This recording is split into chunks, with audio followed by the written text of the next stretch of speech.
শহীদ কনকলতা বৰুৱাৰ জন্ম শতবৰ্ষত বীৰাংগনাৰ ভূমিত মুখ্যমন্ত্ৰী ললে বীৰাংগনাগৰাকীৰ পৰিয়াল পৰিজনৰ খবৰ। শুকুৰবাৰে শহীদ কনকলতা বৰুৱাৰ জন্ম শতবৰ্ষ উপলক্ষে ৰাজ্য চৰকাৰৰ সাংস্কৃতিক পৰিক্ৰমা বিভাগৰ উদ্যোগত আয়োজন কৰা হয় বৰ্ণাঢ্য কাৰ্যসূচী। শহীদ কনকলতা বৰুৱাৰ বৰঙাবাৰীস্থিত বাসগৃহৰ পৰা গহপুৰলৈ উলিওৱা হয় বিশাল শোভাযাত্ৰা। বৰঙাবাৰীতে থকা শ্বহীদগৰাকীৰ প্ৰতিমূৰ্তিত জনোৱা হয় শ্ৰদ্ধাঞ্জলি। ইয়াৰ পিছতেই গহপুৰ উচ্চতৰ মাধ্যমিক বিদ্যালয়ত অনুষ্ঠিত হোৱা বিশেষ সভাত অংশগ্ৰহণ কৰিলে মন্ত্ৰী বিমল বৰা, অশোক সিংহাল আৰু মুখ্যমন্ত্ৰী ডক্টৰ হিমন্ত বিশ্ব শৰ্মাই। জ্যোতিপ্ৰসাদে লিখিছিল, কনকলতাৰ তপত তেজৰ কপালত অকামুৰ তিলক বৰ্ণিমান, ৪২ৰ কৰিছো ৰক্তস্থান, কৰিছো অগ্নিস্থান, আয়ে দিয়া মোৰ বিহু গামোচাৰে গুলি খোৱা তেজ মচি, ৰণদেৱতাৰ ৰঙ থাপনাৰ জনাও খলিতা গছি, পুনৰ সষ্টম সাজু হৈছো দিবলৈ জীৱন দান। ভাষণ প্ৰসংগতে ৪২ৰ আন্দোলনৰ ইতিহাস সোঁৱৰিলে মুখ্যমন্ত্ৰীগৰাকীয়ে। ২০ ছেপ্টেম্বৰত গহপুৰ থানাত পতাকা উত্তোলনৰ বাবে যোজা চলিছিল। পূৰ্ব নিৰ্ধাৰিত সূচীমতে গহপুৰ আৰক্ষী থানাত পুষ্পলতা দাসে পতাকা উত্তোলন কৰাৰ কথা আছিল, কিন্তু কনকলতাৰ অনুৰোধ উপেক্ষা কৰিব নোৱাৰি গহপুৰ সমদলৰ নেতৃত্ব কনকলতা বৰুৱাক এৰি দিয়া হ'ল। বছৰজোৰা কাৰ্যসূচীৰে উদযাপন কৰা হ'ব বীৰাংগনাগৰাকীৰ জন্ম জয়ন্তী। ৩০ কোটি টকা ব্যয় সাপেক্ষে বৰঙাবাৰীত নিৰ্মাণ হ'ব শ্বহীদ কনকলতা বৰুৱাৰ স্মাৰক, ঘোষণা মুখ্যমন্ত্ৰীৰ।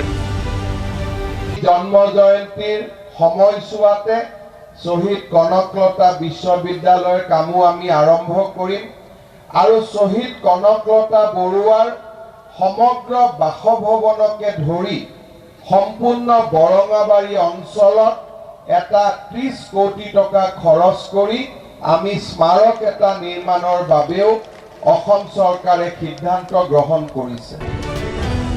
স্বাধীনতাৰ ৭৫ বছৰ পিছতো অসম অৰ্থনৈতিক দিশত পিছ পৰি থকাৰ বিভিন্ন উদাহৰণ দাঙি ধৰি মুখ্যমন্ত্ৰীগৰাকীয়ে ক'লে অৰ্থনৈতিক স্বাৱলম্বিতাৰ কথা।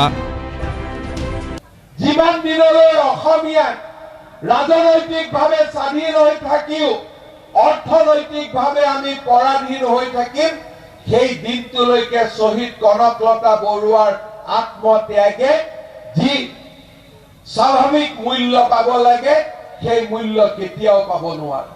ঔপনিৱেশিক শাসনৰ পিছত বৰ্তমানৰ সমাজ ব্যৱস্থাৰ ব্যাখ্যা কৰি মুখ্যমন্ত্ৰীগৰাকীয়ে ক'লে সংসদত বাতিল হোৱা ৩ আইনৰ কথাও। ব্ৰিটিছে প্ৰণয়ন কৰা Indian panel code, criminal procedure code আৰু ইণ্ডিয়ান এভিডেন্স এক্টৰ দৰে কলনিয়েল সময়ৰ আইনসমূহক সংসদত বাতিল কৰি ভাৰতৰ প্ৰধানমন্ত্ৰী নৰেন্দ্ৰ মোদী ডাঙৰীয়া আৰু অমিত শ্বাহ ডাঙৰীয়াই ভাৰতবৰ্ষক ন্যায় সংহিতা প্ৰদান কৰিছে। গহপুৰবাসীৰ পৰা শ্বহীদ কনকলতা বৰুৱাৰ ৰাজ্যিক বিশ্ববিদ্যালয় প্ৰতিষ্ঠাৰ বাবে ৫০০ বিঘা ভূমি বিচাৰি মুখ্যমন্ত্ৰীগৰাকীয়ে ক'লে বিগত সময়ছোৱাত গহপুৰত হোৱা পৰিৱৰ্তনৰ কথা। গহপুৰৰ জীৱনলৈ লাহে লাহে অদ্ভুত পৰিৱৰ্তন আহিব ধৰিছে, যাক আমি ভবা নাছিলো, যাক আমি চিন্তা কৰা নাছিলো, তেনেকুৱা ধৰণৰ পৰিৱৰ্তন গহপুৰৰ জীৱনলৈ আহিব আৰম্ভ কৰিছে। উল্লেখ্য যে এই অনুষ্ঠানতে শ্বহীদ কনকলতা বৰুৱাৰ পৰিয়ালক সম্বৰ্ধনা জনোৱা হয়।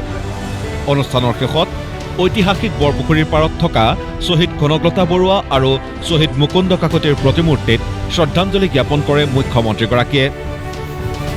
মুখ্যমন্ত্ৰীগৰাকীয়ে বীৰাংগনাগৰাকীৰ জন্ম শতবৰ্ষত অংশগ্ৰহণ কৰাত অত্যন্ত সুখী শ্বহীদগৰাকীৰ পৰিয়ালৰ লোক।